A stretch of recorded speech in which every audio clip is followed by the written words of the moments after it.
Me gusta la idea ahora de ir a un tema, Juanpi, que lo charlamos inclusive en la entrevista anterior, la cuestión del adquirir cultura, no como, vos lo habías definido bien, sí.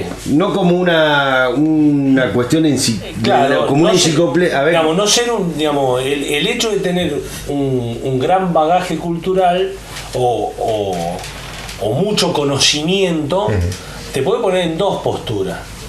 Digamos, ser un enciclopedista, digo yo, donde vos manejás un montón de información, pero que hay una sobreabundancia de información que no necesariamente se expresa en el proceso creativo. Y muchas veces atenta contra el proceso. Y muchas veces paraliza. A ver, ¿por qué? En cambio, el artista, cierro en esto. Sí.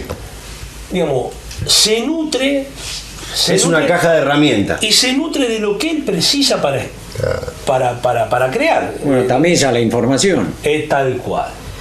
Exactamente.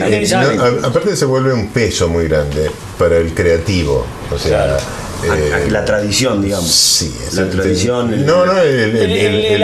exceso de bagaje cultural, o sea, el exceso de data, porque no es bagaje cultural, eso es otra cosa. El exceso de datos, o sea, el exceso de pensar que cuando uno más enciclopédico es, uno mejor va a crear, y es todo lo contrario. O sea, para mí probablemente sea una visión muy sui generis, y que no por esto estoy haciendo una apología de la ignorancia, ¿no? Y eso lo quiero aclarar muy bien, que es todo lo contrario, pero sí de absorber la cultura que uno puede transformar de alguna manera, ya sea para el acto creativo, que es crear una obra, música, literatura, pintura, lo que sea, y ya sea para enseñar también, porque el hecho de enseñar es un acto creativo en sí, porque si uno toma simplemente los conocimientos y los transmite así, ya para eso están los libros. Sí. O sea, si hay un ser humano que está enseñando, digamos, tiene que enseñar con un valor agregado, con un aporte, con un aporte propio, para que sus estudiantes, qué sé yo, obtengan algo más de lo que ya están en los libros. Ahora pregunto, ¿no? Pregunto, abro debate. Ser una persona culta, digamos, con mucha información, no nos habilita la complejidad también. Sí, totalmente. Bueno, pero son dos cosas distintas. A ver. Una es la complejidad, que es la mejor cosa que nos puede ocurrir. Pero redondeando el concepto, es como el hecho de comer, ¿no? De alimentarnos para hacer un deporte determinado, ¿no? O sea, nos alimentamos de lo que necesitamos, exactamente lo que necesitamos para generar una acción física determinada, ¿no? Que es un deporte, supongamos, o para la vida cotidiana. Cuando comemos más de lo debido, o sea, que aportamos más proteínas y de lo que necesitamos, qué sé yo, caemos en un sobrepeso, y cuando caemos en un sobrepeso, eso atenta, es un peso que tenemos que atenta sobre nuestra movilidad física, ¿no? Yo creo que la cultura es más o menos similar, en el sentido que podemos desarrollar un pensamiento complejo a partir de los elementos que adquirimos de la cultura, pero no podemos adquirir un pensamiento complejo simplemente absorbiendo cultura. Esa es una buena idea. Lo desarrollamos después. Yo pienso que uno puede asumir todo lo que quiera para olvidarse de la mayor parte de lo que asume y quedarse con lo que siente. Exactamente. El hecho de olvidar es muy sano para la creación. Es fundamental. Vos podés leer 70 libros por año, 100.000. De esos 70, si vos te vas a acordar de todo y pensar en todo, que terminás con un bodoque en la cabeza. Sí, y aparte te aplastan pero si vos te pones a escribir, eso es una práctica también. Si te pones a escribir con todo eso encima, con todo eso en el cerebro, te aplasta, o sea, no podés escribir una línea.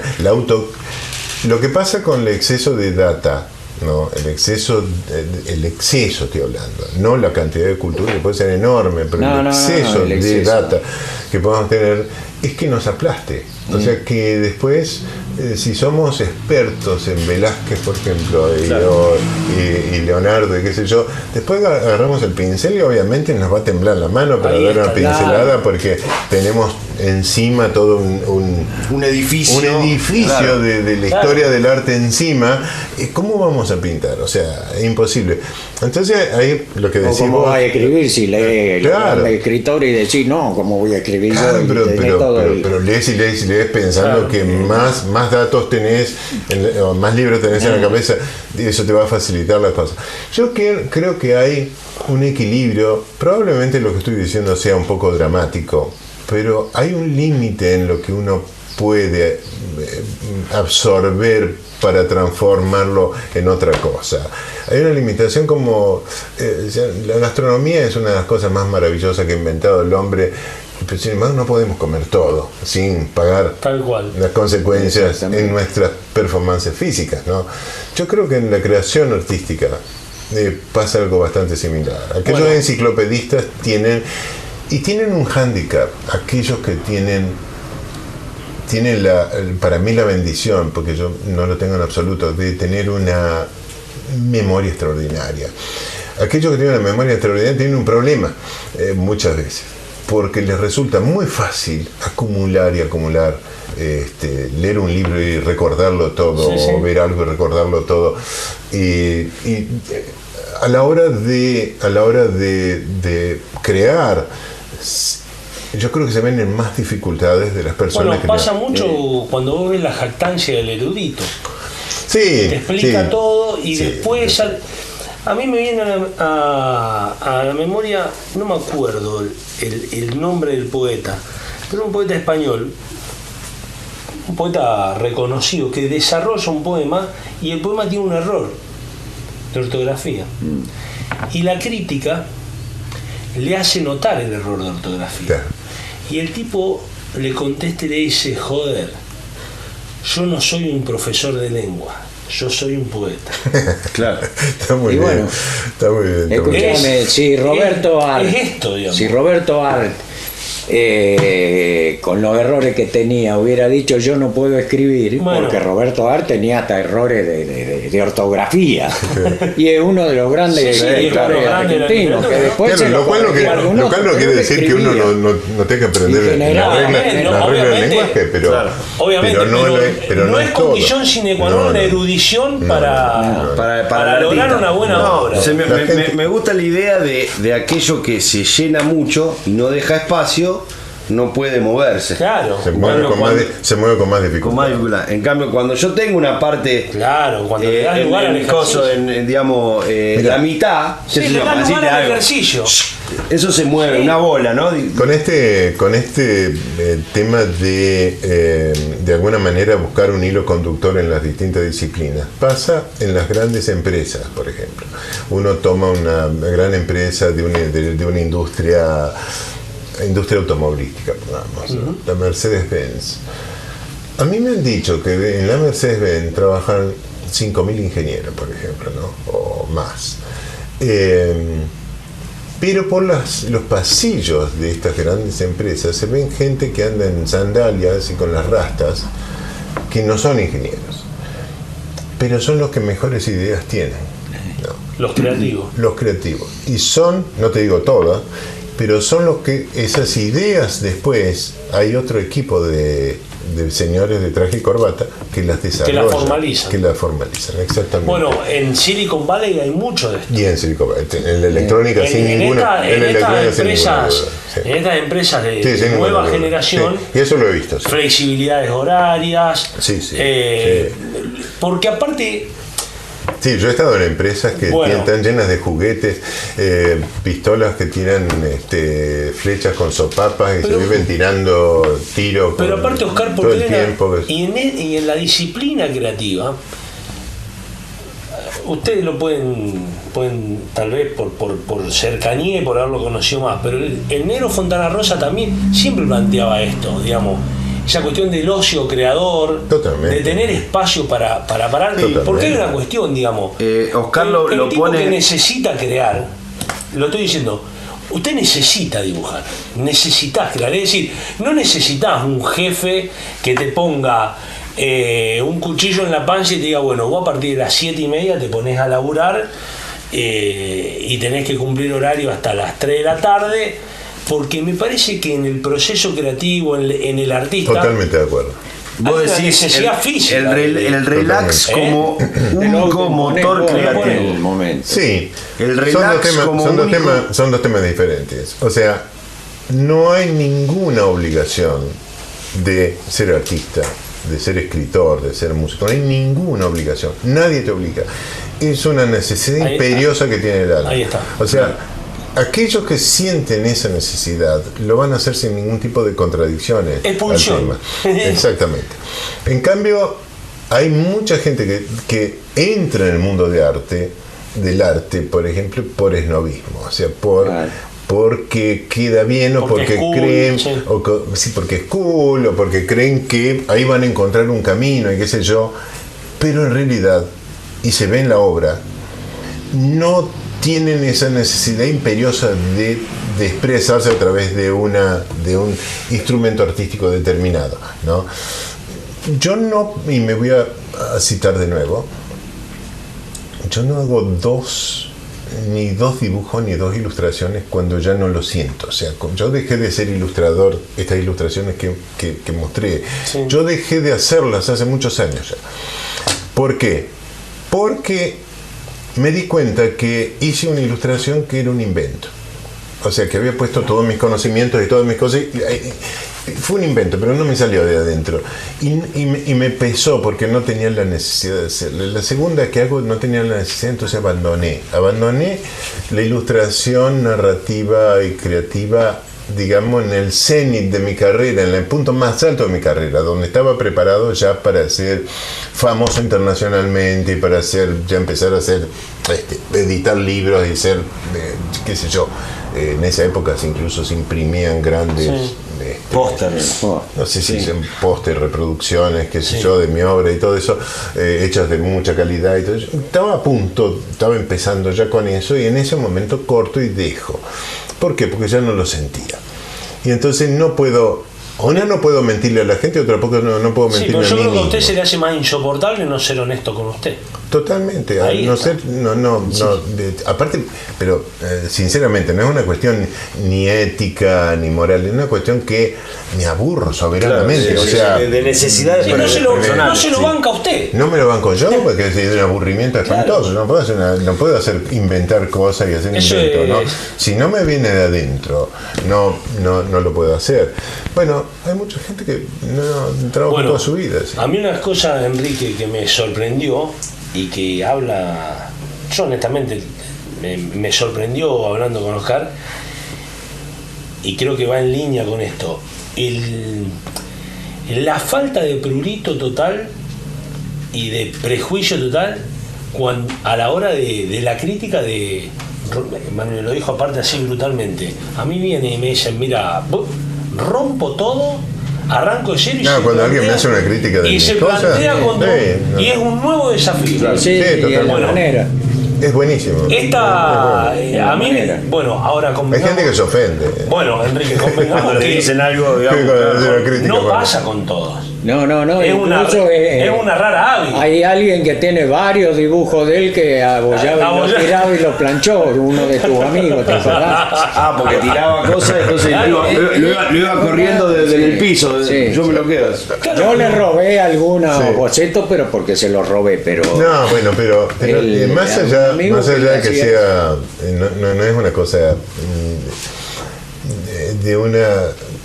Pues se lo puede tomar como algo honesto, pero en realidad es práctico. O sea, ser honesto es práctico. O sea, no es un fin en sí mismo, de nuevo es un instrumento. O sea, ser honesto es práctico, es más práctico. O sea, no insistir con cosas que no funcionan, es práctico. Entonces, al mismo tiempo, el efecto colateral es la honestidad, porque no estás engañando al público, no te estás engañando vos mismo. Pero es un efecto colateral de la practicidad, ¿no? De ser práctico. Tal cual. Pero esa practicidad nace también de una honestidad en el admitir que ya las cosas no te están saliendo de adentro, no te vienen y que no necesitas hacerlo. Entonces, yo lo que recomiendo a mis estudiantes cuando yo doy un curso, les digo, si ustedes no sienten esa necesidad, ¿no? de creativa, qué sé yo, no sienten la necesidad de usar, pero al mismo tiempo les gusta crear imágenes y crear cosas y bueno, busquen una forma de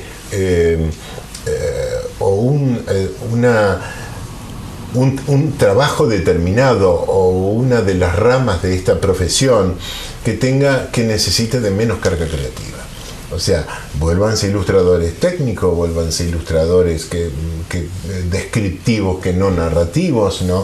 Entonces, bajar el nivel de creatividad es más sincero y más honesto para aquella gente que no tiene la necesidad, claro. Porque si no lo que ocurre es que se empieza a crear un universo que es completamente falso. Claro. Que no está dentro de uno. Sí, es la honestidad, sí. Digamos, la honestidad con el propio ser, ¿no? Del artista. Sí. Los grandes artistas han sido siempre honestos consigo mismos por lo tanto, a veces han cambiado. Por lo tanto, práctico. Yo no creo que, que Picasso que terminaba también en lo máximo de su carrera, de su periodo azul y rosa, cambiaba para horror de sus agentes y su Marchand y qué sé yo, cambiaba por otra cosa completamente distinta, creando una revolución en el mercado que estaba absorbiendo su arte.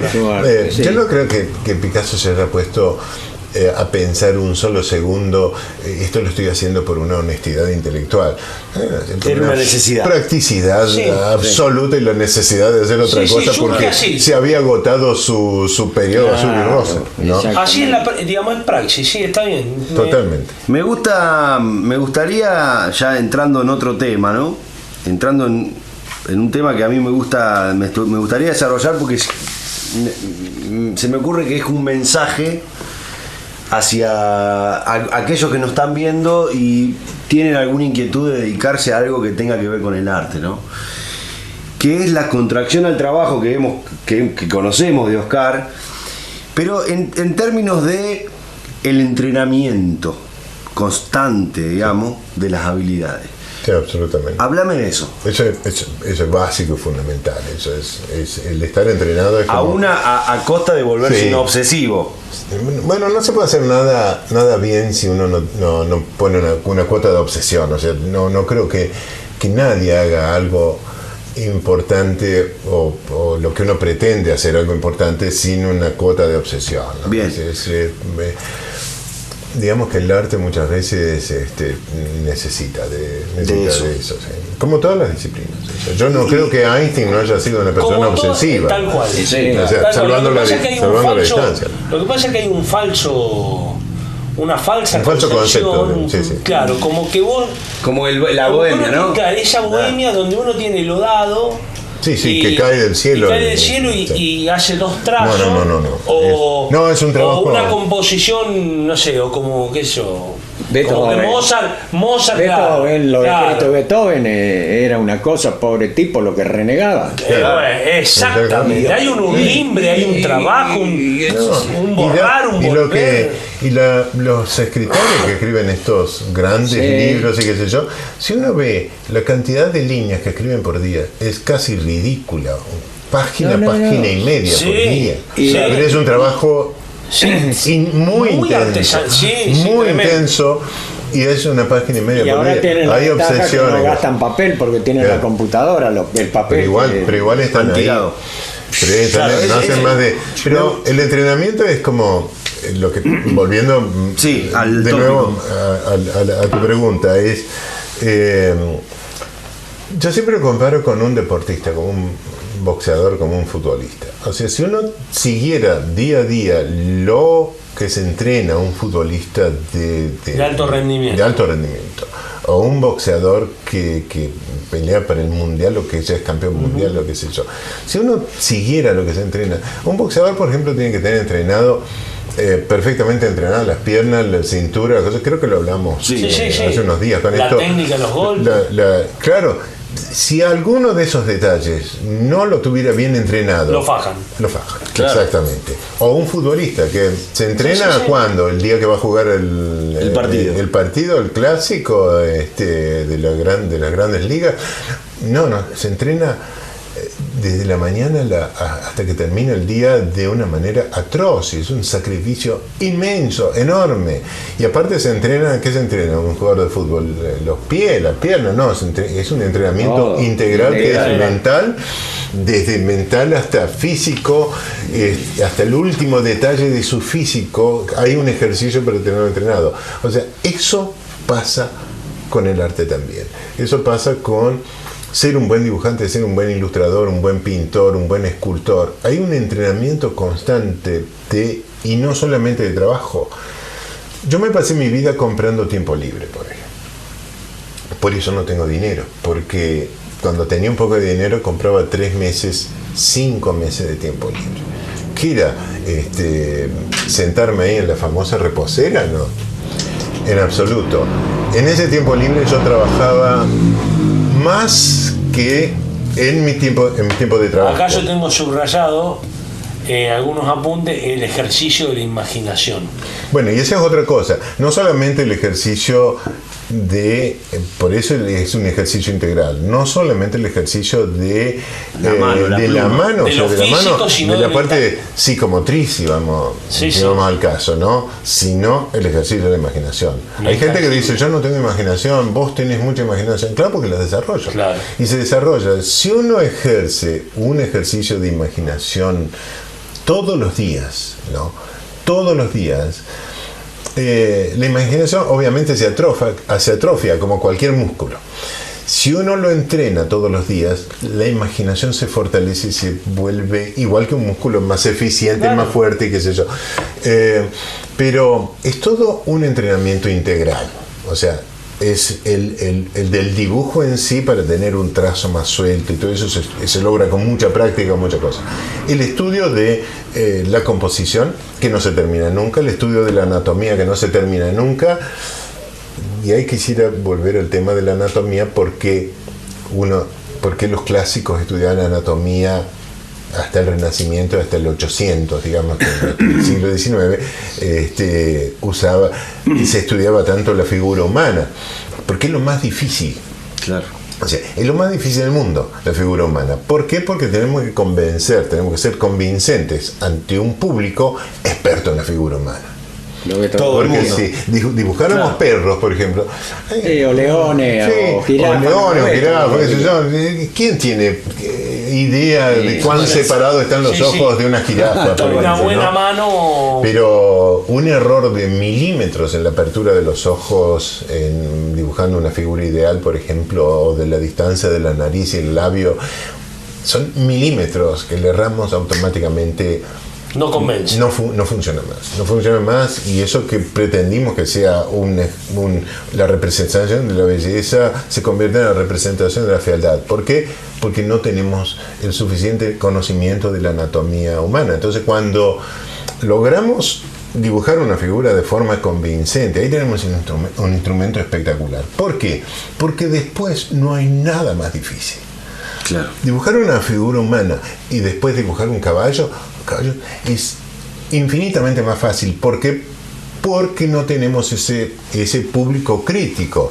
O sea, hacemos una exposición de dibujo de caballo y todo el mundo va a decir que es divino, ¿no? Pero en cambio van a venir de los 10.000 que vienen a ver la muestra, van a venir 2 criadores de caballo y te van a decir, mira, esto no funciona porque el metatarso está demasiado largo, está 3 centímetros más largo de lo normal, y esa curva del hueso de la nariz del caballo, del hocico, no corresponde a esa raza de caballo. Pero solamente los expertos en caballos se van a dar cuenta. Que no son muchos. Que no son muchos, es una parte de la población mínima, 0,0001%. En cambio, en la figura humana somos todos expertos porque desde que nacemos reconocemos, aprendemos a reconocer nuestro propio cuerpo, el de los demás y qué sé yo, entonces somos expertos. Entonces el ejercicio del dibujo de la figura humana no es arbitrario, es porque es la prueba de fuego más grande que tenemos. O sea, una vez que superamos eso, sabemos dibujar todo, o dibujar un auto, un árbol, es todo infinitamente más fácil. Bueno, eso está bueno para dejar. Y eso es trabajo, pero trabajo duro, porque hay que estudiar anatomía profundamente, no simplemente dibujar, tomar un modelo y dibujar. Yo cuando veo, por ejemplo, perdón que me extienda con esto. No, por favor. Cuando yo veo un ejercicio que están los estudiantes trabajando con un modelo vivo, ¿no? Yo veo que están dibujando una espalda, por ejemplo, ¿no? Un modelo de espalda. Sentado, así que yo. Y yo veo a aquellos que saben de anatomía y los que no saben de anatomía se ven inmediatamente. Aquellos que no saben aquellos que saben de anatomía dibujan una espalda con unas sombras muy sutiles. Esa espalda es una espalda. Aquellos que no saben de anatomía hacen una bolsa de papas, una bolsa llena de papas, entonces con bultos arbitrarios, porque no saben interpretar a qué corresponde, que es un trapecio, que es un dorsal mayor, que es un dorsal menor, ¿dónde está? Entonces no saben interpretar eso porque no han estudiado anatomía. Entonces el resultado final es absurdo. Sí, es una espalda que más o menos tiene forma de espalda, pero que está lleno de bubones, hinchazones extrañas, ¿no? En cambio los que saben de anatomía sí saben dónde poner la forma y saben por qué están esas sombras, ¿no? Y por qué están esas formas, ¿no? Ese es el tema del entrenamiento constante. Es creativo, técnico, ¿no? La anatomía para saber dibujar, el ejercicio de la composición para saber expresarse uno y hacer trabajos cómodos. Incluso quisiera volver a tocar un tema que los saltamos que al principio, que es un buen dibujo, como decíamos, un buen dibujo, un muy buen dibujo, incluso excelente dibujo, pero con una mala composición es casi ofensivo. No hay forma de salvarlo, no hay forma de salvar esa obra. Pero un dibujo rústico, incluso malo, pero con una buena composición se salva. Se puede salvar y se puede salvar muy bien. O sea, ¿a qué conclusión llegamos? Que es más importante la composición que el buen dibujo. Es muy difícil decirlo, porque ¿qué es primero, si el huevo o la gallina? Pero se puede hacer una buena composición sin tener un buen dibujo, aunque el dibujo que tenemos sea un poco grosero. Sí, se puede hacer, pero hacer una buena obra sin una buena composición es imposible. O sea, hay un ejemplo concreto de un seguidor de la línea Roume que se llama Juan Arancio. Ajá, sí, claro. Juan Arancio es tosco en su dibujo. Sí, incluso tiene errores por ahí. Sí. Pero incluso Roume, el mismo Roume. Y Roume lo mismo. Y había otro ejemplo de tosco, que es el viejo Solano. El viejo Solano López, pero que era un dibujo rústico. Cuando ves la composición, te salva esa rusticidad o esos pequeños errores. Totalmente. En la pata de un caballo, no son Harold Foster, no son el dibujante del Príncipe Valiente, esa perfección, no son José Luis Salinas, claro. pero con ese dibujo rústico, pero con una buena composición, eso se salva, ¿no? Pues eso es importante. Por ejemplo, debe ocurrir en la música, y muchos músicos me lo han dicho. Hay gente que toca en jazz especialmente, que es rústica para tocar, incluso que comete algunos errores y qué sé yo, pero su composición, en el sentido cuando improvisan y todo eso, es tan impecable, bueno, que los errores, la riqueza que tiene, que no es la perfección de la interpretación de un concierto por el qué sé yo, la Sinfónica de Londres, la Sinfónica de Londres, lo que sea, ¿no? Pero expresa con una cierta rusticidad, incluso me han dicho los que saben que Louis Armstrong no era un virtuoso de la trompeta, pero era absolutamente extraordinario. Porque tenía una espiritualidad, hay una profundidad en la ejecución. Pero eso, es lo que hace la composición. Antes yo justamente le preguntaba a ellos, Karen, en la composición está eso. Hay una interrelación que no es solamente la juxtaposición de elementos, por decirlo, sino que hay una relación discursiva entre esos elementos que es compleja, que no es solamente es muy compleja, lineal, sino a tal punto que es la materia más difícil de aprender y la más difícil de enseñar. Claro, las dos cosas. Bueno, es muy difícil de aprender y muy difícil de enseñar. Se recurre muchas veces a ciertas, que lo han hecho durante el Renacimiento miles y miles de pintores, que ciertos, ¿cómo se diría?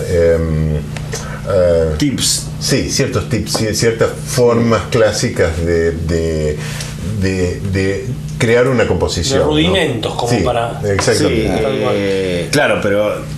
Entonces, existe una composición que es en diagonal, que es clásica en el Renacimiento, existe una composición que es piramidal, que también es clásica en el Renacimiento, por ejemplo, un descendimiento, o sea, está la cruz, está ahí, están todas las figuras bajando, y eso todo forma una pirámide. O en ciertos retratos hay una diagonal donde de un lado está todo y del otro lado no pasa nada, y eso automáticamente equilibra el cuadro. Sí, ¿no? Digamos que... Pero los maestros, los maestros, solamente aquellos maestros rompen con esas, se llaman fórmulas, ¿no? Rompen con esas fórmulas de oro y crean su propia composición, sus propias reglas de composición, ¿no? Y ahí está el gran artista. Eso iba a decir.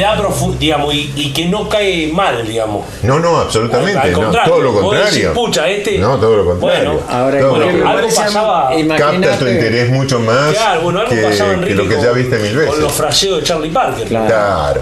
Los fraseos de Charlie Parker en el saxo. Claro. Digamos que rompen, son disruptivos en ese momento y que rompen con esos clichés. Y eran tan impresionantes que acordás Charlie Parker que crea un estilo, digamos, pero a tal punto que no sé si se acuerdan de un grupo que se llama Super Sax, que eran creo que 6 saxos que volvían a interpretar las improvisaciones de Charlie Parker. O sea, las tomaban como si fuera... Todos los músicos que estudiaron improvisación han estudiado a Charlie Parker. Claro. Pero Super Sax era un grupo que reproducía, 6 saxos que reproducían las improvisaciones de Charlie Parker. Era extraordinario. Me parece que acá la idea, para hacer una conclusión sobre este tema, lo pongo en debate, a lo mejor todos tiramos alguna idea respecto a esto, pero me parece que además la obra artística, digamos, por lo que se expresó aquí, tiene que ver no solamente con las formas,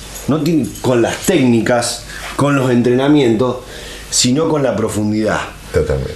Con el alma. Con aquello inabarcable, con el misterio humano. Digo, porque siempre caemos en eso. Es decir, acá dijimos, bueno, no se puede no dibujar si no estudias anatomía, pero ahí no está el verdadero arte, solamente. No, absolutamente no. Me parece que como concepto podríamos decir eso, ¿no? Puede ser un artesano en ese caso, o sea, sin poner nada de digamos, si bien hay, de lo misterioso. Si bien hay una tierra de nadie siempre entre artesanía y arte, hay una tierra de nadie, ¿no? Hay artesanías que son más arte que algunas pretendidas obras de arte.